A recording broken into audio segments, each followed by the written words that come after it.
अस्सलाम वालेकुम everyone, this is Yusra Khanam. I hope you all are doing good. And आज की वीडियो में हम बात करने वाले हैं कि are you ready for Ramzan 2022? Yes, so we all are super super excited to witness Ramzan this year इंशाल्लाह। तो इस वीडियो में हम यही जानेंगे कि हम रमज़ान के लिए कैसे रेडी हो सकते हैं। तो लेट्स गेट स्टार्टेड। तो नंबर वन की हम बात करते हैं इज़ हैविंग अ प्लान।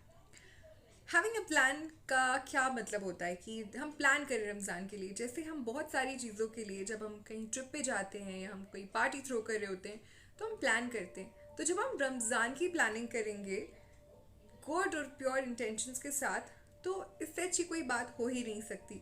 और अल्लाह सुब्हानहू व तआला हमसे कितने खुश होंगे कि हम रमज़ान की तैयारी अभी से करें, है ना। तो इस नियत का सवाब हमें कितना ज़्यादा मिलेगा।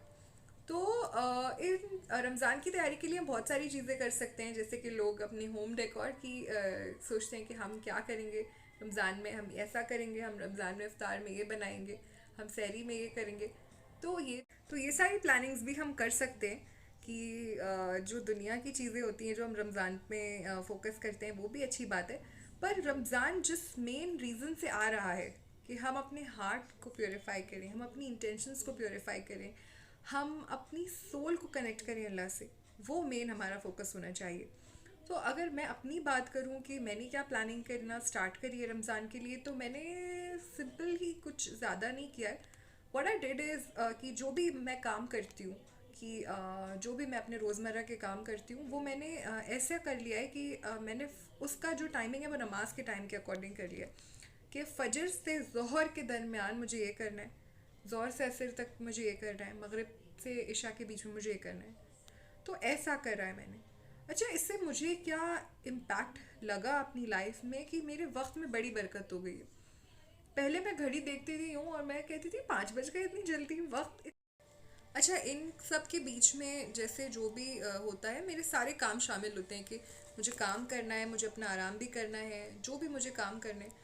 उसके बाद मुझे ऐसा लगता है मेरा वक्त बच जाता है और मैं अपनी फैमिली के साथ भी टाइम स्पेंड कर पा रही हूँ। मेरा फ्री टाइम रहता है जिसमें मैं अपने दूसरे काम, मुझे कुछ अगर करना है या स्पेयर टाइम या कुछ नहीं, आराम कर लूँ या इन्जॉय कर लूँ, जो भी करना है, तो वो बहुत अच्छी चीज़। नंबर टू की अगर हम बात करें तो होता है रिपेंटेंस। रमज़ान में हम सबसे ज़्यादा करते हैं रिपेंटेंस, राइट। रिपेंटेंस मतलब होता है माफ़ी, ओके। अबंडेंट इस्तगफार कर सकते हैं हम, ओके। तो रमज़ान क्या होता है, रमज़ान में हम अपनी जो भी बैड डीड्स होती हैं जो हमने लास्ट रमज़ान से अब तक की होती हैं, हम उसकी माफ़ी करते हैं, हम रिपेंट करते हैं अल्लाह से।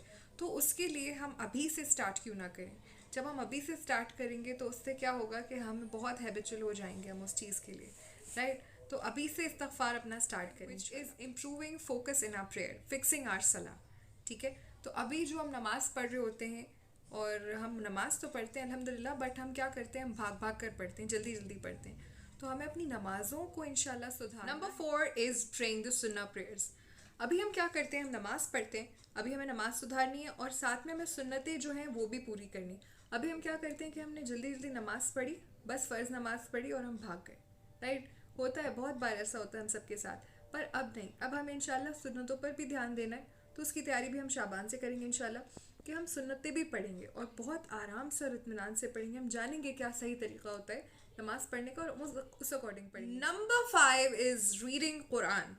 तो कुरान की आदत हमें अभी से डालनी है इंशाल्लाह। हम रमज़ानों में तो कुरान पढ़ते हैं। हम रमज़ानों में क्या करते हैं, जैसे अगर मैं अपनी बात करूँ तो मैं बचपन से ही हमारे यहाँ पे सिबलिंग्स में एक काइंड ऑफ अ कंपटीशन होता था कि कितने कुरान हो गए तुम्हारे यहाँ, तुम कौन से सिपारे पर चल रहे हो, and kind of these things happens. तो उसकी तैयारी हमें अभी से करनी है, क्योंकि हम रमज़ानों में तो बहुत कुरान पढ़ते हैं और उसके बाद हम रख भी देते हैं। नहीं, हमें ऐसा नहीं करना है। हमें अभी से रमज़ानों में रमज़ानों की जो तैयारी है वो अभी से करनी है, कि हम अभी से स्टार्ट करें, थोड़ा थोड़ा करें। इट्स नॉट नेसेसरी कि हम बहुत सारा पढ़ रहे हैं, एक से पारा हमने एक दिन में पढ़ दिया और फिर दूसरे दिन कुछ नहीं। नहीं, हम थोड़ा सा पढ़ सकते हैं, हम 1 पेज पढ़ें एक दिन में, और हम इस इंटेंट के साथ पढ़ें। सबसे इम्पॉर्टेंट होता है इंटेंट, कि हमारी नीयतें क्या हैं, हम किस नीयत के साथ पढ़ रहे हैं। तो हम इस नीयत के साथ पढ़ें कि हम इंशाल्लाह आगे भी रमज़ानों के बाद भी इसे continue. Number six is abundant जिक्र।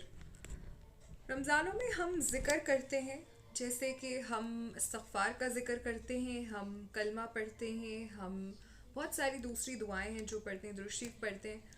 तो उसकी तैयारी हम अभी से कर सकते हैं, हम जिक्र अभी से स्टार्ट कर सकते हैं, राइट। और उसके लिए हमें कोई अलग से टाइम निकालने की ज़रूरत नहीं है कि अब हम बैठेंगे तस्बीह लेकर पढ़ेंगे। हाँ, नहीं, ऐसा कुछ नहीं होता।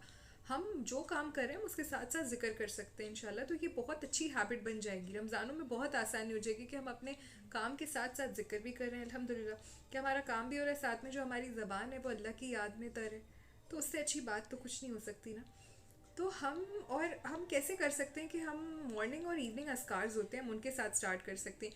मॉर्निंग इवनिंग अस्कार्स में कुछ दुआएं होती हैं जो हम पढ़ेंगे तो उसका बहुत अच्छा इम्पैक्ट होता है। Number 7 is fast extra days. Ramzan में हम मेजर जो पार्ट होता है हमारा, वो क्या होता है कि हम उसमें फास्टिंग करते हैं। तो अब अगर हम उसकी स्टार्टिंग अभी से कर देंगे तो उससे हमें क्या होगा कि जो स्टार्टिंग के डेज़ में हमें अनईजीनेस होती है वो नहीं होगी। हम शाबान में मंडे को, थर्सडेज को, या जो भी डे आपको सूटेबल लगे, आप उसमें फास्ट कर सकते हैं। तो that will again help you and rewards तो मिलेंगे। Number 8 is increase good deeds. हम रमज़ानों में बहुत कोशिश करते हैं कि हम गुड डीड्स जितनी ज़्यादा कर सकते हैं उतनी करें, बिकॉज रिवॉर्ड्स बहुत ज़्यादा होते हैं। 70 टाइम्स हमें रिवॉर्ड्स मिलते हैं। तो हम उसकी हैबिट कैसे आएगी? हमें पता होता है हम ये सारी चीज़ें करेंगे हमें इतना रिवॉर्ड मिलेगा, बट वो हैबिट में नहीं आता। और बहुत बार बहुत सारी चीज़ें स्किप भी हो जाती हैं रमज़ान से, और हमें रमज़ानों के बाद लगता है हमने तो ये किया ही नहीं।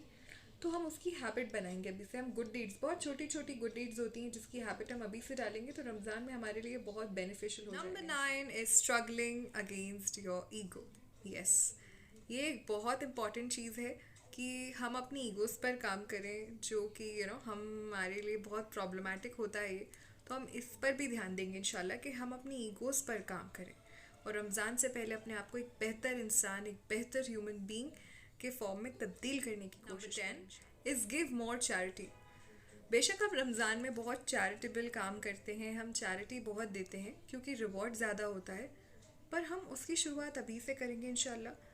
क्यों? क्योंकि हम साल भर करना चाहते हैं ये अच्छा काम, राइट। हम नहीं चाहते कि हम सिर्फ रमज़ानों में करें। ऑल्दो रमज़ानों में रिवॉर्ड ज़्यादा होता है, बट हम इसे अभी से स्टार्ट करेंगे इंशाल्लाह, इस इंटेंट के साथ कि हम रमज़ान के बाद भी इसे कंटिन्यू करेंगे इंशाल्लाह। ठीक है, तो हम छोटी मोटा काम, छोटी मोटी चैरिटी हम कर सकते हैं अभी। Last but not the least is praying तहज्जुद, राइट। कि हम रमज़ानों में तहज्जुद पढ़ लेते हैं क्योंकि अक्सर होता है कि हम रमज़ानों की रातों में जाग रहे होते हैं तो हमारी तहज्जुद अदा हो जाती है अल्हम्दुलिल्लाह। बट व्हाई नॉट अभी? हम अभी क्यों नहीं पढ़ सकते तहज्जुद? मुझे लगता है तहज्जुद जो है ना, अल्लाह की बड़ी लाडली इबादत है। कि तहज्जुद की नमाज जिसे मिल रही है, मुझे लगता है कि वो बहुत ही ज़्यादा लकी इंसान होता है, बहुत ही ज़्यादा लकी। वो अल्लाह का बहुत प्यारा होता है। क्यों? क्योंकि अल्लाह ने हम पे ये नमाज़ फ़र्ज़ नहीं की है ना। हम पर 5 नमाज़ें फ़र्ज़ हैं, फ़जर, ज़ोहर, असर, मगरिब और इशा। उसके बाद हम क्या करते हैं? हम सो जाते हैं और हमें बहुत मीठी मीठी नींद आई हुई होती है, बहुत ज़्यादा कंफर्टिंग हमारा बिस्तर होता है, और हमें बहुत गुस्सा आता है जब कोई हमें उठाता है हमारी नींद। बाद भी इंशाल्लाह हमारी तहज्जुद भी अदा हो और फजर भी इंशाल्लाह। तो इसी दुआ के साथ कि अल्लाह हमारी सारी नमाज़ें हमें नमाज़ों का पाबंद बनाए, क्योंकि हम पर सिर्फ नमाज़ें ही फ़र्ज़ नहीं है, नमाज़ों के साथ वक्त की पाबंदी भी फ़र्ज़ है। तो इंशाल्लाह इस वीडियो को हम एंड करते हैं इस अच्छी सी दुआ के साथ कि अल्लाह हम सबको नमाज़ों के साथ नमाज़ों के वक्त का भी पाबंद बनाए इंशाल्लाह। और आप लोग मुझे कमेंट सेक्शन में बताइएगा कि आप क्या कर रहे हैं रमज़ानों की प्रेपरेशन के लिए, और it will help, definitely it will help me and it will help all the other people as well. Also अगर आपको ये वीडियो पसंद आई हो तो लाइक इट, जिससे मुझे कॉन्फिडेंस मिलेगा and I will coming up with more content like this इंशाल्लाह। तब तक के लिए अल्लाह हाफिज़।